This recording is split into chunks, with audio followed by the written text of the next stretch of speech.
काही इश्यू झाला तर. Good evening. We will start immediately with our 36th lecture. Just give me a second. Okay. So just let me know whether the screen will share the screen. Now, just let me know whether the screen is visible in chat box. Yes, the screen is visible. Okay, thank you. Today we will start. Okay, we'll start with our.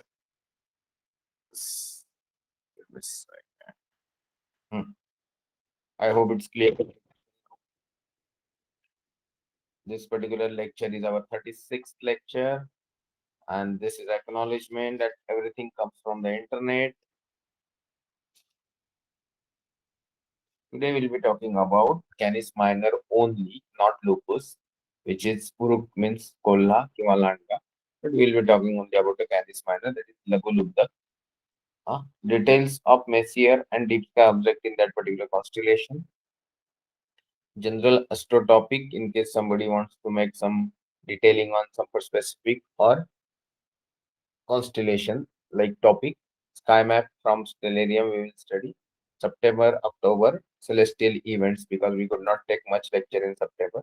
And we'll have brief revision of few Messier objects, not specifically and pertaining to this particular constellation, but some other constellation.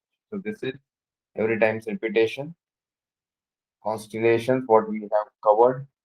This I will be keep repeating every time, just to make you feel that this is all over. Ticuna, Phoenix, Sculptor, Grus, Pisces, Astronus, Aquarius, Pisces, Pegasus, then Cetus, Aries, Triangulum, Perseus, Andromeda, Cassiopeia, Camelopardalis, Cepheus, Lacerta, and Ursa Minor. Okay, just give me a second. इतना नहीं है. वाह, वाह.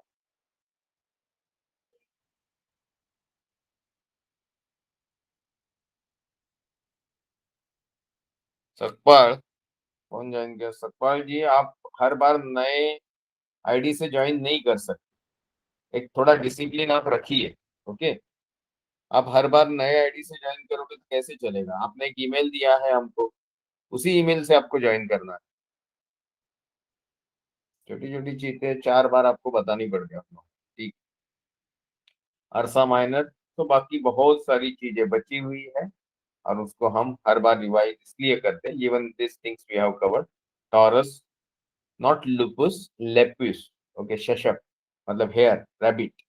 Columba, Paravat यानी कबूतर जैसा पंछी. और एरिडेनियस, ओके मतलब यमुना नदी. ये भी हो गया है. And then this particular part, Orion the Hunter, Canis Major we have covered last time. Now this time we'll be covering Canis Minor.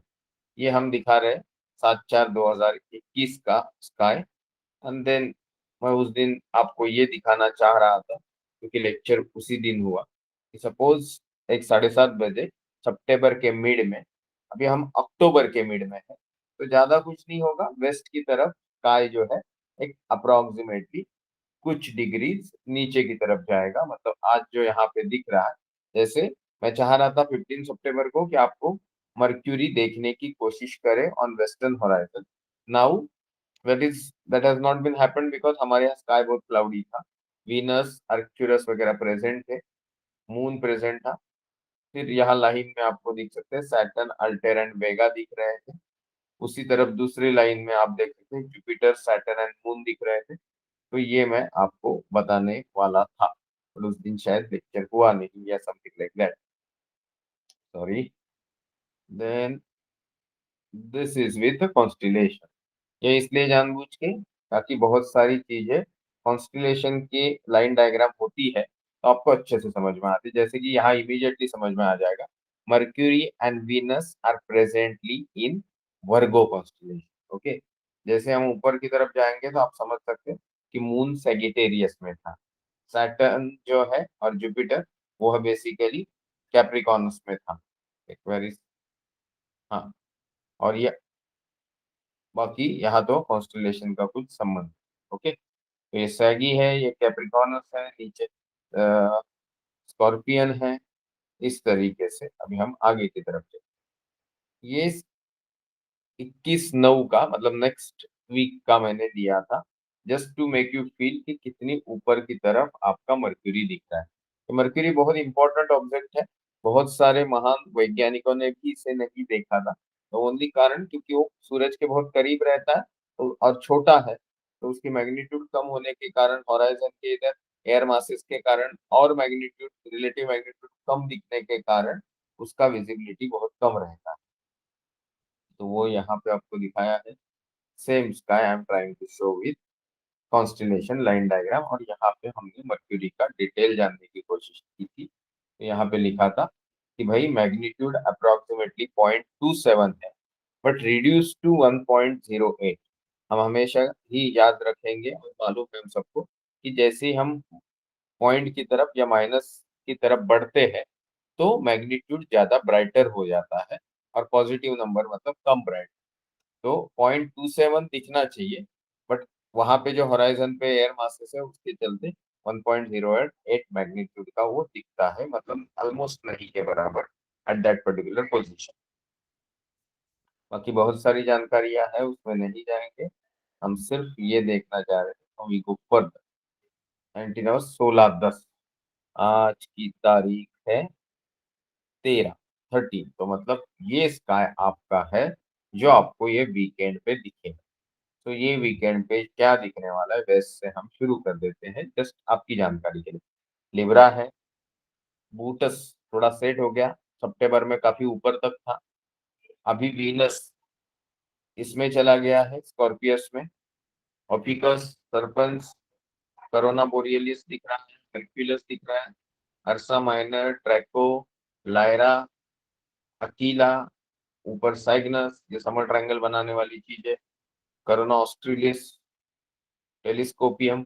अभी ये सारी चीजें दिखती नहीं है, पहले जो दिखती है वो, जैसे मैंने कैप्रिकॉर्नस की बात की, बट वो दिखता नहीं इतना। बट सैटर्न और जुपिटर वहां आपको अच्छे से दिखेगा।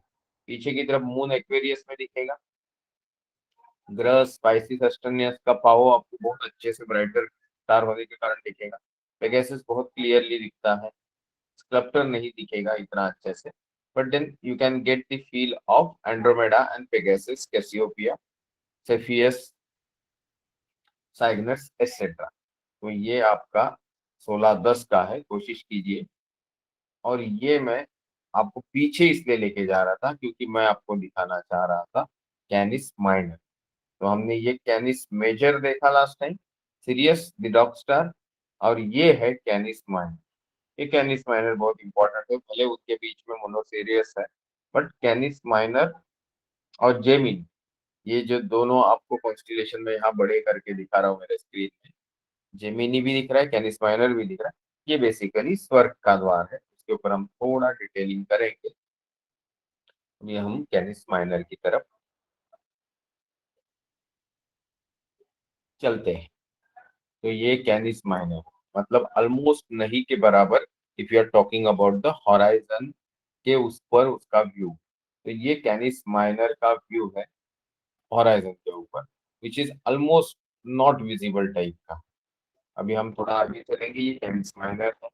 ओके, जो हम बात कर रहे थे दो कुत्तों की, वो उसमें से एक डॉग वो है, एक छोटा वाला ये है। इसमें आपको देख सकते हैं कि इधर आपको दिख रहा है एक स्टार, दूसरा इधर दिख रहा है। ओके, तो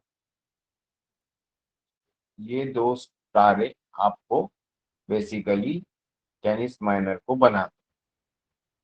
अभी यहाँ पे उन लोगों ने दिखाया कि ये मोनोसेरेस है, ऊपर कैनिस माइनर है। तो इस तरीके से पुराने जमाने में इसका दिखाना होता। अभी यहाँ पे क्लियरली आपको दिखेगा कि ये प्रोसियन, ओके, बहुत ही इंपॉर्टेंट तारा है क्योंकि रात के पहले 10 ब्राइट तारों में ये स्टैंड करता है। आप ऊपर की तरफ देखोगे तो आपको यहाँ पे कैस्टर एंड पोलुक्स भी दिखेंगे जेमिनी के, और फिर आप उसमें से ही गोमेजा भी आपको दिखेगा, ये गोमेज है। तो आपको समझ में आ जाएगा इससे कि कैनिस माइनर जो है वो हाइड्रा, कैंसर, जेमिनी, मोनोसेरस इनसे सराउंडेड है। बट यहाँ पे हम थोड़ा रुकेंगे क्योंकि हमारी कोशिश ये है कि हम थोड़ा कैनिस माइनर के बारे में जाने। तो कैनिस minor is a small constellation in the northern celestial hemisphere. In the second century, it was included as a asterism or pattern of two stars in Ptolemy's 48 constellation, and it is counted among the 88 modern constellations. Its name Latin to lesser dog, in contrast to the Canis Major, which happens to be the greater dog. Both figures are commonly represented as following the constellation of Orion the Hunter. The constellation Canis Minor, the little dog, is visible in the northern hemisphere from December until April. It is and can be seen at latitude 90 degrees and minus 75 degrees.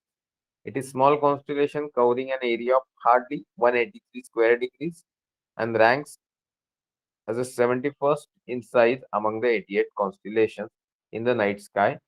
It is bordered by, as we said, Monoceros on south, Gemini on north, Cancer to the northeast, Hydra to the east. It is one of the 15 equatorial constellations. It lies in the second quadrant of the northern hemisphere, NQ2. Canis Minor does not contain any Messier objects, or nor does it have any stars with known planets. The biggest star in the constellation is Procyon, Alpha Canis Minoris, which is also the eighth brightest star in the sky. There is one meteor shower associated with the constellation, the Canis Minorids. अब ये eighth है कि bright the seventh bright है, उसमें काफी confusion था, तो तीन जगह ढूंढने के बाद मुझे पता मतलब मिला it is at brightest star. Canis Minor belongs to the Orion family of constellations along with the Canis Major, Lepus, Monoceros, and Orion. It represents smaller of Orion's two hunting dogs along with its larger neighbor Canis Major. In another legend, the constellation represents Mare, the dog of winemaker Icarius, who was killed by his friend after they mistakenly thought that Icarius was trying to poison them. अभी ये जो मैं हमेशा ही आपको बहुत सारी stories बताता हूँ, उस स्टोरीज में बहुत सारी सिविलाइजेशन का अंश है. मोस्टली ये जो स्टोरीज है ये बेसिकली वेस्टर्न ओरिजिन की होती है, बट हम इंटरनेट से जानकारी जब ढूंढते हैं तो वहाँ पे बहुत सारी एशियन और चाइनीज सिविलाइजेशन की भी स्टोरीज मिलती है. तो यहाँ पे मैं जो बता रहा हूँ ये वेस्टर्न ओरिजिन वाली स्टोरी है कि कोई वाइन बनाने वाले ने वो उसके दोस्तों को पॉइजन देने की कोशिश की है सोच के, उसके फ्रेंड्स ने मिस्टेकनली उसको मारने की कोशिश की, something like that. Canis Minor was sometimes associated with the Teumessian fox, the beast that could not be outrun. Zeus, जो इम्पोर्टेंट देवों का सरदार है, Zeus turned the fox to stone along with its hunter, the dog Lelaps. Zeus then placed both of them to the heaven as Canis Major and Canis Minor. Canis Minor is usually depicted on chart as a small dog standing on the back of the Monoceros, जो चित्र हमने थोड़ी देर पहले देखा. Canis Minor contains only two stars brighter than the fourth magnitude. एक की हमने बात की जिसका नाम है Procyon, Alpha Canis Minoris with magnitude of 0.34. दूसरा है Beta Canis Minoris which is Gomez with a magnitude of 2.9. ये दोनों ही दिखते हैं ऑफिशियली, मैंने तो दो ही देखे हैं. The constellations Demer star are noted by the John Bayer, who named 8 stars including Alpha and Beta. मतलब ये दो के अलावा और 6 को उन्होंने नामकरण किया. John Flamsteed who numbered 14. John Flamsteed के अपने एक फ्लैमस्टीड मेथड है, बायर एक मेथड है, तो इन्होंने 14 तारों को नामकरण किया. Procyon is the seventh. देखिए मैं बोला ना, दो चार जगह से जब डाटा डाउनलोड होता है तो कुछ जगह 7 कुछ जगह 8 लिखा हुआ है. आज हम उसमें सब में नहीं जाएंगे, आप इंटरनेट पे सही ढंग से उसको ढूंढ लीजिए. प्रोसियन बहुत इंपॉर्टेंट तारा है. Yellow white main sequence star, it has white dwarf companion. Cometa is a blue white main sequence star. इसमें एक और है, Lepton star is the 9th magnitude red dwarf and the solar system's next closest stellar neighbor in constellation after Procyon. The fourth magnitude जो high density objects है उनके बारे में यहाँ बहुत कुछ है तो समझाएंगे नहीं. Canis Minor is famous for bright star Procyon. It is the brightest stars in the constellation, eighth number in the night sky with a visible magnitude 0.38 to 35. It is actually a binary star system located 11.4 light years from the Earth. Name Procyon means before the dog. Star got its name from the fact that it rises before Sirius, the dog star in the constellation of Canis Major. Second brightest star is the Gomeza, which we already mentioned. It is around 2.89 mag and is a blue supergiant star that lies 170 light years from our solar system. जैसे मैंने पहले ही बताया कि इसमें कोई भी messier object नहीं है। द ब्राइटेस्ट जो डीप स्काई ऑब्जेक्ट है उसमें NGC 2485 वगैरह की नाम है। तो हम यही देखेंगे कि ऐसे कितने उनमें तारे हैं। बट इस पर्टिकुलर कॉन्स्टिलेशन का एक और इम्पोर्टेंट रेफरेंस आता है जब हम लोग स्टार गेजिंग करते हैं, और वो रेफरेंस है बेसिकली इसके जेमिनी कॉन्स्टिलेशन के साथ जो एसोसिएशन है और उससे जो गेटवे टू द हेवंस बनता है उसके बारे में। तो वो बनने के पहले थोड़ा हम लोग देखते हैं कि इसके बाकी साइड्स पे क्या डिटेल्स है। फ्लैम्स्टीड स्टार सिस्टम में 14 दिए हैं। स्टार्स ब्राइटर देन 3 मैग्नीट्यूड 2 है। मीटियोर शॉवर कैनिस माइनर रीड्स है। बॉर्डरिंग कॉन्स्टिलेशन हो चुके हैं हमारे। एंड बेस्ट विजिबिलिटी हमने बोला कि एक अप्रोक्सीमेटली जनवरी से लेके मार्च के महीने तक ये बहुत अच्छे से दिखता है। So now let's get into the history and mythology. Canis Minor as depicted by the John Bode, ये हमने वो जो मोनोसेरस के ऊपर छोटा चित्र दिखा था कैनिस माइनर का, वो उसकी बात कर रहा हूं मैं। Though strongly associated with the classical Greek oranographic tradition, Canis Minor originated from the ancient Mesopotamia. Procyon and Gomeza were called Mashtaba or twin in the 3-star, each tablet dating around 1100 BC. Now, in the latter Mulapin, this name was also applied to the pair of Pi 3 and Pi 4 Orionis and Zeta and Xi Orionis. अभी ये क्या है कि जो आसपास होते हैं उनका थोड़ा मिक्सअप होना लाजमी है। तो उस हिसाब से यहाँ पे ये जो क्लासिकल ग्रीक ओरेनोग्राफिक ट्रेडिशन है उसमें इनके नाम इस तरीके से दिए गए। अभी आपने देखा होगा मैं बहुत बार इस ये MUL.APIN इसको मैं मुलापिन रीड करता हूँ, मुझे एग्जैक्टली मालूम नहीं इसको और क्या रीड करना है, बट ये रेफरेंसेस आप बहुत बार आते हुए देखेंगे। तो जो बहुत ज्यादा उत्सुक है उनको थोड़ा इंटरनेट सर्च करके इसके बारे में पढ़ना चाहिए। इरेटोथेनस के बारे में आपने सुना ही होगा। Accompanied the little dog with Orion, while Agnes linked the constellation with Myra, the dog owned by the Heraclius or of Athens. On discovering the latter's death, the dog and Icarius' daughter Erigone took their lives, and all three were placed in the sky. Abhi, Erigone as a Virgo, Icarius as a Bootus, a reward for his faithfulness, the dog was also placed along the banks of Milky Way, which the ancient believed to be heavenly river where he would never suffer from thirst. अभी अपनी अपनी stories है। ये तो हो गया इरेटोथेनस और उसके रिलेटेड वेस्टर्न एरिया का। अभी हम चलेंगे थोड़ा सा medieval Arabic astronomer maintained the depiction of the Canis Minor Al-Kalb al-Asgar in Arabic as a dog. In his book of fixed star, Abdul Rahman al-Sufi included diagram of the constellation with a canine figure superimposed. There was one slight difference between the Ptolemaic vision and Canis Minor and the Arabic al-Sufi claims Mirzam now assigned to the Orion. तो ये मैंने भी थोड़ी देर पहले आपको दिखाया होगा, उस चित्र में प्रोसियन दिख रहा था और ऊपर का जो स्टार नेक में दिख रहा था इस छोटे डॉग के, वो मिर्जैम था। But you know that Mirzam is already associated with the other one and now it is assigned to the Orion as a part of the both Canis Minor, the collar of the dog, जो मैं अभी थोड़ी देर पहले बोल रहा था। Arabic names for both Procyon and Gomeza alluded to their proximity and resemblance to the Sirius. अब इसमें बहुत कुछ है, सीरियन सीरियस, देन गोमेजा को शिरा अल गैमेजा बोलते हैं। ये सब में हम नहीं जाते हैं क्योंकि मैं भी नॉर्मली इस कंटेंट के बारे में ज्यादा जानकारी नहीं रखता हूँ। Will go to the very important thing. यहाँ पे थोड़ा non western astronomy, Chinese astronomy की बात करेंगे।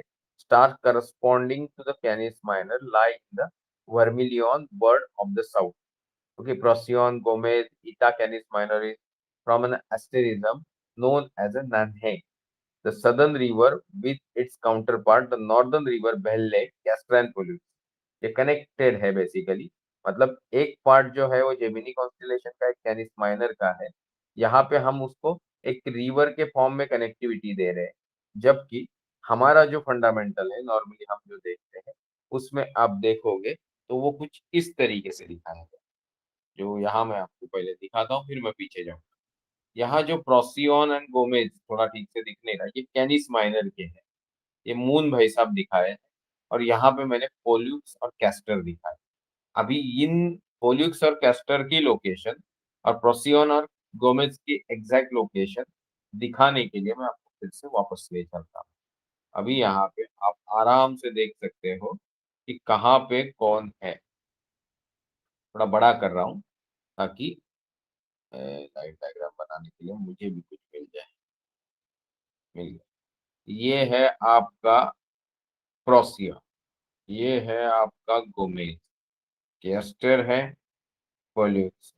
और अभी जो ड्रॉ करने वाले हैं हम, ये एक लाइन, ये एक, ये एक, और ये, और इसके बीच में अभी यहाँ मून दिखाया है। आई होप ये आपको अगले वाले चित्र में दिखेगा। तो ये गेटवे टू द हेवंस है। इसको मैं छोटा करता हूँ तो आपको समझ में आएगा कि इस पर्टिकुलर जगह से ही सारी चीजें जाती है। तो अभी मैं इसको फिर से बड़ा करता हूँ ताकि मैंने जो लाइन मारी है आपको समझ में आए कि ये मून भाई साहब यही बात फॉलो करते करते इसके बीच में से जाते हैं। तो ये बताने के पीछे कारण है कि इसको गेटवे टू द हेवंस क्यों बोलते हैं। ये बाद में अच्छे से दिखेगा जब तक बारिश बंद हो जाएगी। ये मैंने आपको 16/4/2022 का मैप दिखाया है, रात का, अप्रैल महीने का। उसके पहले भी अब आते हो, टाइम क्या लिया है हमने, तकरीबन 7 साढ़े 7 बजे का। तो ये वेस्ट की तरफ है, तो मतलब अगर हम उसके पहले आते हैं तो आपको थोड़ा ईस्ट की तरफ वो दिखेगा। तो अभी हम ये गेटवे टू द हेवंस समझते हैं। इसमें से हर वॉन्डरर मतलब प्लैनेट्स जाते हैं। इसमें से एक्चुअली ऑफिशियली हमारा सन भी ट्रैवल करता है, और इसी में से मून भी ट्रैवल करता है। तो ये सारी चीजें इस गेटवे टू द हेवंस से पास होती है। तो ये प्रोसियन गोमेज है, इसमें हम उसमें जब जाएंगे तब पहुंचेंगे। अभी हम एनजीसी 2485 के बारे में थोड़ा पढ़ते हैं। Give me second, I will just have water.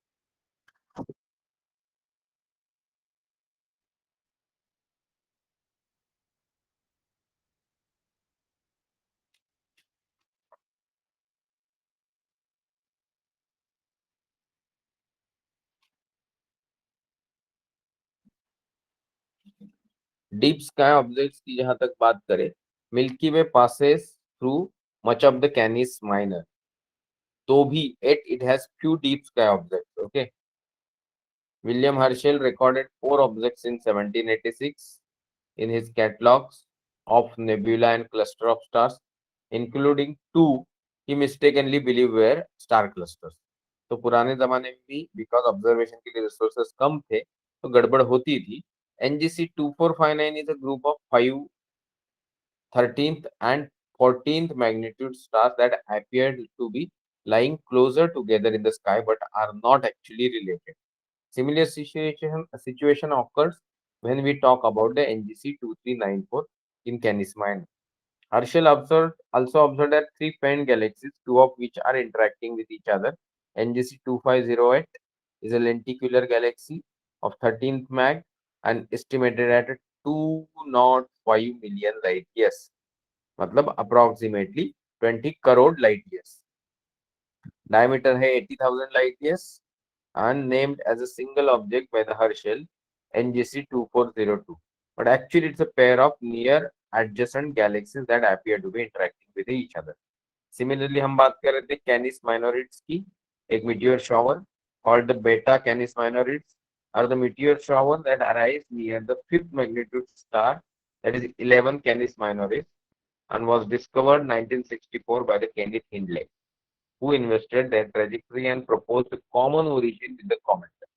अभी एनजीसी 2485 जो आपके सामने चित्र है, basically spiral Galaxy in a Canis Minor constellation. NGC 2485 situated close to the celestial equator and as such is the least partly visible from the both hemisphere in certain times of the year.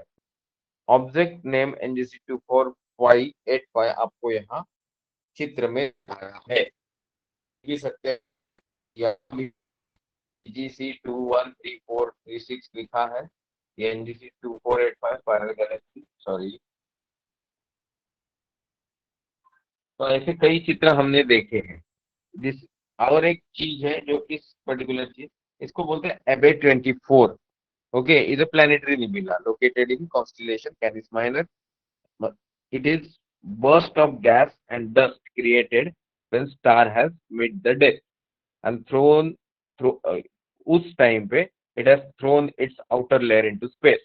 Actually has nothing to do with the planet, but जबकि the term was coined back in time of low resolution astronomy, जब astronomy में इतने अच्छे equipment नहीं थे कि resolve images पा सके, तो उस पीरियड में जो जायंट प्लैनेट जैसा रिसेम्बलेंस देता था उसको प्लैनेटरी नेबुला बोला जाता था, जबकि जो कि आप यहाँ पे देख सकते हो।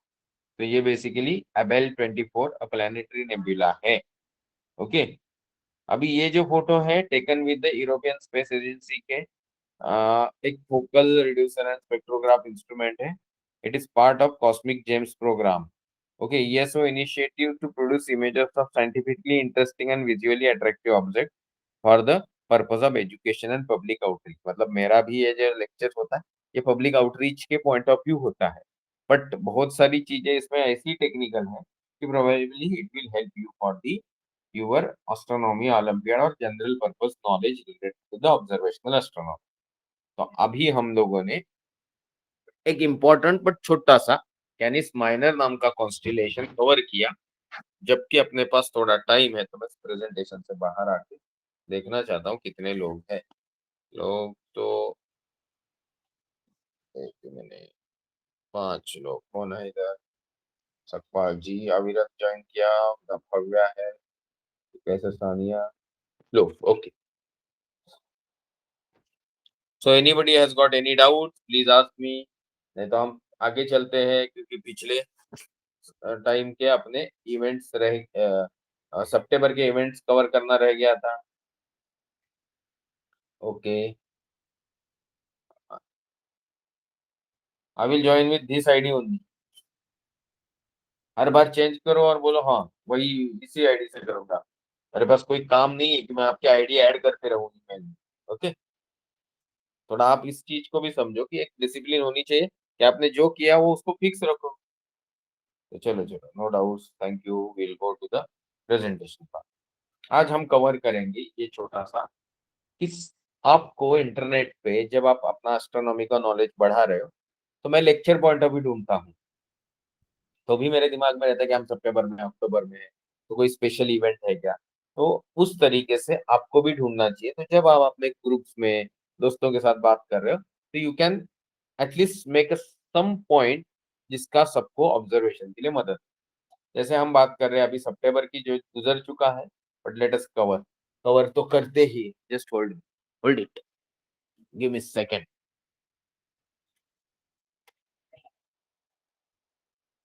तो सितंबर 2021 में हमें क्या क्या दिखने वाला था जो अक्टूबर में भी है, चिंता करने की बात नहीं है, क्योंकि जो उस समय वेस्ट में दिखा वो इस समय ईस्ट में दिखेगा। Mercury will hit it's highest point in evening sky. Highest point event means that you will have good viewing for days around September 3. दो it's only shining at the magnitude of 0.1, हमने तो देखा कि उससे भी कम, 0.1 भी नहीं था, 1 पॉइंट समथिंग था। And Mercury is the only ever visible close to sunset और sunrise due to its positioning relative to earth. It's relative to earth and relative to sun also. Okay, it's also best viewed in the southern hemisphere this month. The further north you are, the harder it will be to see. Look for Mercury in the west, not far from the sun, just after sunset. You are going to need a clear view along the horizon, जो हमें बिल्कुल नहीं था. Mercury will be low in the sky and can be challenged to find. I I suggest using binoculars to spot the fast moving planets. अभी उसमें नहीं जाते. I hope मेरी आवाज आ रही है, तो मेरी मेमोरी एडजस्ट हो गई करके बोल रहा है. एक मिनट, मैं देख लेता हूँ, कुछ मैसेज था. नो डाउट सर वाला ही. आवाज आ रही है कि नहीं, जरा फिर से लिखिए ना प्लीज कोई तो. आवाज ठीक से, yes, okay, thank you so much. Okay, चलो चलो चलो. ओके. हाँ, तो भाई सितंबर 6-7 न्यू मून था, अक्टूबर 7 भी न्यू मून है. और न्यू मून है नहीं, हो गया, सॉरी, अक्टूबर 6, सॉरी. और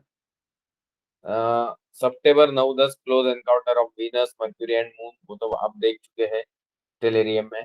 सितंबर 12 मून एंड एंटेरस टुगेदर थे. सितंबर 14 में Neptune was at opposition, closest approach to earth and fully illuminated by sun.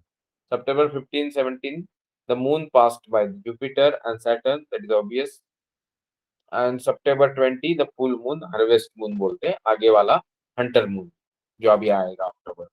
September 22 एक इम्पोर्टेंट इवेंट था, इसलिए मैं उस लेक्चर के लिए इंतजार कर रहा था, but because of my network and other related issues frequency हो नहीं पाया था. September September is equinox. This the September equinox at 1911 universal time. Sun on equator, equal day and night. First day of fall, that is autumnal equinox for the northern hemisphere. But it is the first day of vernal or spring equinox for the southern hemisphere. आज के लिए दोनों चीजें बतानी पड़ती है, क्योंकि कभी नॉर्थ के व्यक्ति उठ के ऑस्ट्रेलिया या न्यूजीलैंड पढ़ाई के लिए जाएंगे, या कभी उधर के लोग किसी कारणवश यूरोप में या इंडिया विजिट करेंगे, वी कैन नॉट टेल. तो ये इम्पोर्टेंट है कि हमको ये भूलना नहीं चाहिए कि 22 सितंबर जो है वो हम नॉर्दर्न हेमिस्फीयर वालों के लिए ऑटमनल इक्विनॉक्स है, मतलब ठंडी की तरफ हम जा रहे हैं. बट बाकी लोगों के लिए गर्मी की तरफ जाने वाला है, if you are in the southern hemisphere, Australia New Zealand वगैरह की बात करें तो अभी हम थोड़ा आगे अक्टूबर की में आते हैं. जैसे मैंने बोला, अक्टूबर 6 वाज न्यू मून.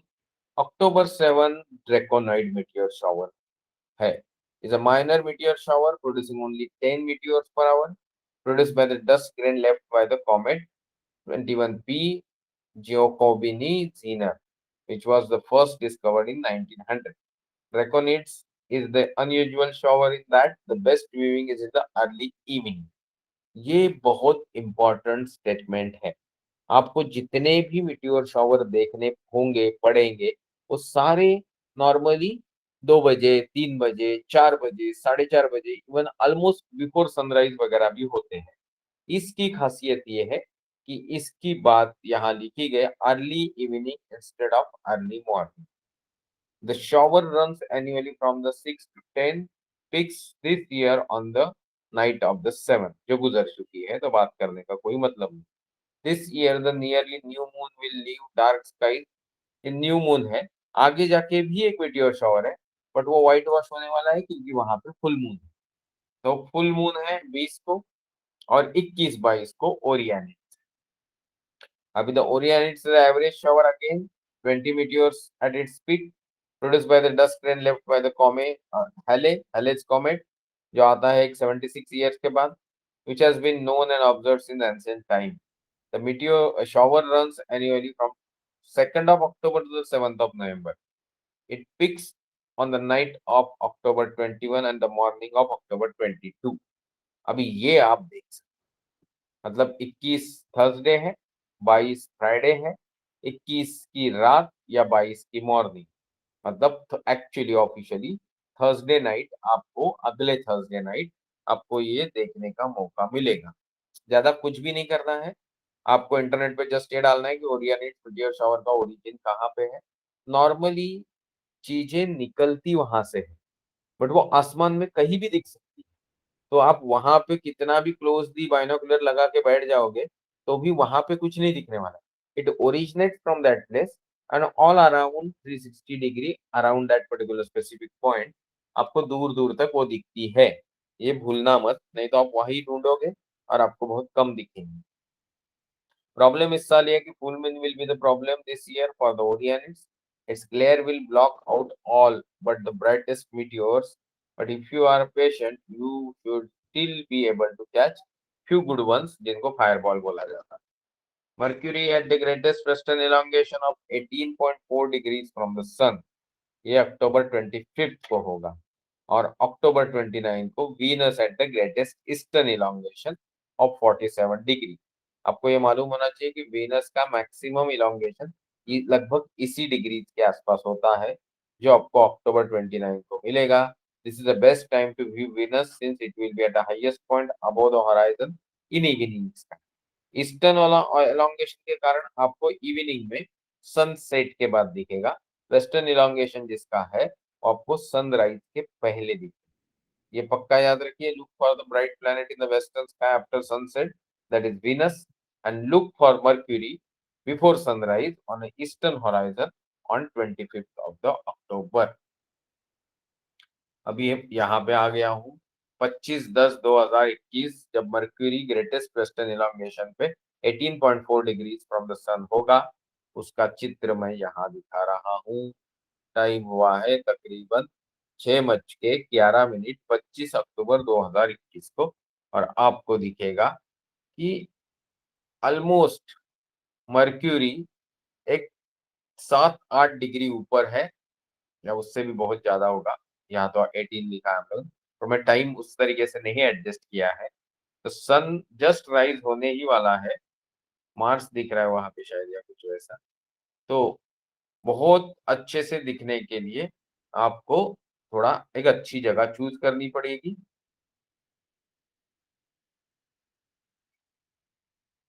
शायद क्लाउड्स इस बार आपको तकलीफ नहीं देंगे। ये वीनस भाई साहब है। अभी मैं 29 अक्टूबर का स्काई आपको दिखा रहा हूँ। ईस्टर्न इलोंगेशन 47 डिग्री मतलब आपका वेस्टर्न स्काई। तो वेस्टर्न स्काई में आप देख सकते हो कि यहाँ पे मतलब थोड़ा छोटा ही कर देता हूँ ताकि आपको समझेगा कि वो कितना ऊपर है और कितना ब्राइट। तो ये आपको नज़ारा देखने मिलेगा तकरीबन 6:30 बजे। तो ये भी आप देख सकते हो। And now we go to the one little small revision जो मैं आपको प्रॉमिस किया। हमने जो कॉन्स्टलेशन कंप्लीट किए हैं उनको मैं रीड आउट करूंगा, और रीड आउट करने के बाद आप उसको रिकलेक्ट करने की कोशिश करेंगे कि ये चीज आपको याद है कि आसमान में कहाँ है। जैसे एंड्रोमेडा, थोड़ी देर पहले भी मैंने स्काई में दिखाया। अभी ये प्रिंसेस ऑफ इथियोपिया है, यही एक ऋषि कन्या है देवयानी। अभी ये स्टोरीज आपको रिकलेक्ट पूरी तरह करने की जरूरत नहीं है। यहाँ इंपॉर्टेंट चीज मैं आपको जो रिवाइज करना चाह रहा हूँ वो है मेसियर ऑब्जेक्ट। व्हेन वी से Andromeda constellation, we have M31, which is Andromeda Galaxy. M32 and M110 are two additional galaxies which are visible in this particular constellation. When we talk about the Pisces Australis, which we covered, we have a southern fish, मतलब दक्षिणेकडचा एक मासा दाखवलेला आहे और इसमें कोई messier object नहीं है। इसी तरीके से एक्वेरियस वाटर बेयरर है, पानी लेके जाने वाला या पानी का घड़ा है। इसमें M2 है, M72 है, M73 भी। Pegasus the winged horse, M34 M76 है। अभी आगे मैंने जानबूझ के कवर नहीं किया क्योंकि मैं उसको फुर्सत से डिटेल में कवर करूंगा। ऑलरेडी हम कवर कर रहे हैं जब एक एक कॉन्स्टिलेशन हम कवर कर रहे हैं। तो लैसेटा, ग्रस, टिकोना, Ursa Minor, Cepheus, Cassiopeia, Camelopardalis, Phoenix, cluster, Sculptor, ये सारी चीजें हमने देख चुके हैं। फिर Pisces, Triangulum, Perseus, Aries, Cetus, Leo, Hydra, Eridanus, Taurus, Columba, Lepus, Auriga, Orion, Canis Major and Canis Minor आज की यानी टोटल 28 कॉन्स्टिलेशन हमने कवर किए, और उस कॉन्स्टिलेशन में most of them have messier object. But messier object की बात चल रही है तो एक बताना जरूरी है, constellation without Messier objects are approximately 54 out of total 88 constellation.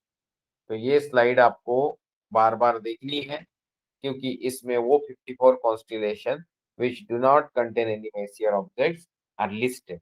एक है एंटीलिया, मतलब वाताकर्ष, हवा का pump, Apus, Aquila, Ara, Aries, Bootes, Caelum, Camelopardalis, Canis Minor, Carina, Centaurus, Cepheus, Chamaeleon, Circinus, Columba, Corona Australis, Corona Borealis, Corvus, Crater, Crux, Delphinus, Dorado, Equuleus, Equuleus मतलब अश्वमुख है, Eridanus मतलब Yamuna, Fornax, Grus, Horologium, Hydrus, Indus, Lacerta, Leo Minor, Libra, Lepus, Lynx, Mensa, Microscopium, Musca, Norma, ऑक्टन्स, बाहो, Perseus, Phoenix, Pictor, Piscis Austrinus, Pisces, Pyxis, reticulum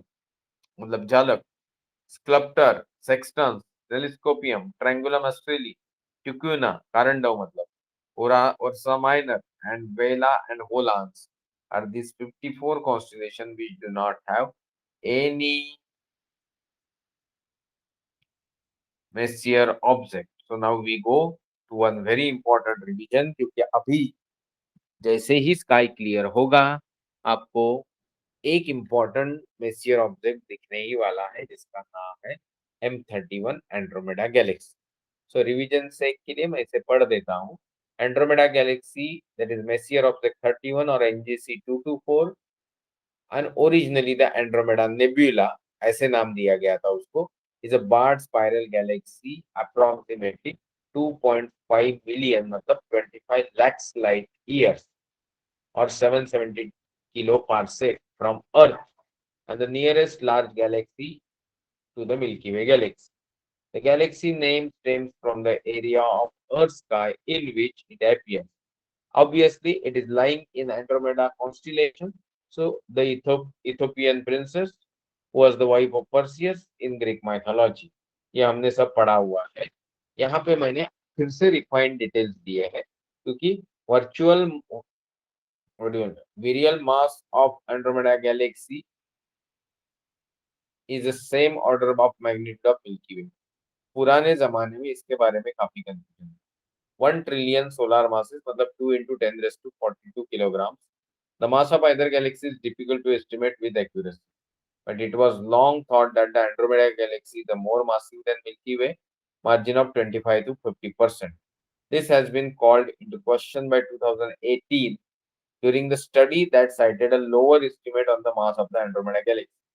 Combined with the preliminary reports on 2009 studies estimated higher mass of the Milky Way, the Andromeda galaxy has diameter of 220,000 light year, that is 67 kiloparsecs, making it largest member of the local group in terms of the extension.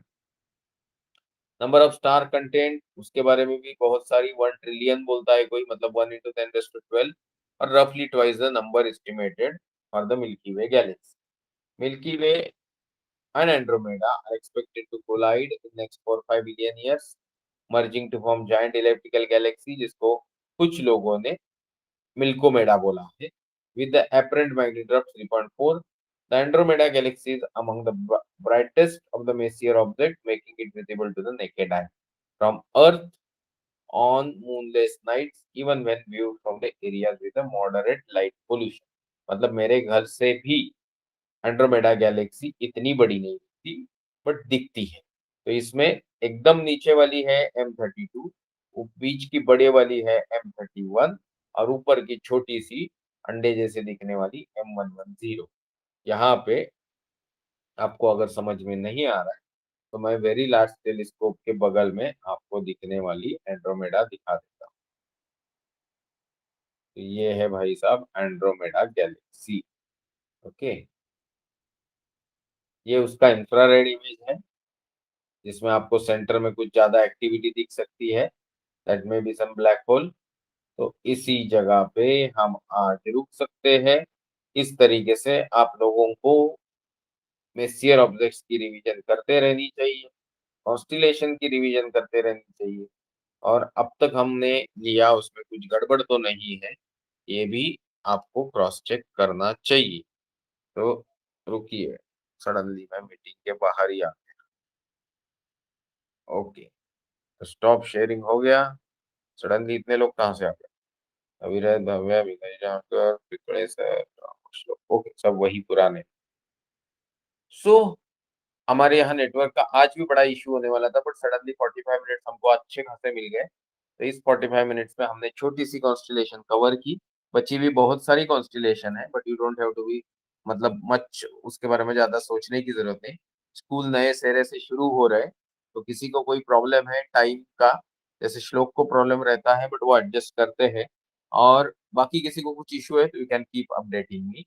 Lecture इसी तरीके से 8 दिन में या 15 दिन में या 3 हफ्ते में एक बार होगा, ताकि हमारी कंटिन्यूटी बनी रहे। जैसे स्काई क्लियर होगा, मैं आपको सबको यहाँ घर बुला लूंगा, ताकि हम हल्का फुल्का स्काई ऑब्जर्वेशन कर सकें। सो आज अगर कुछ डाउट्स नहीं है, मैं चैट बॉक्स देख लेता हूँ।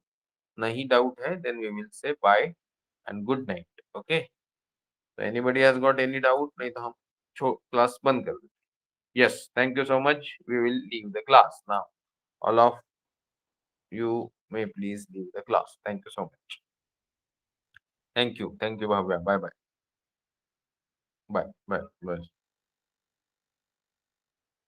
Bye bye bye.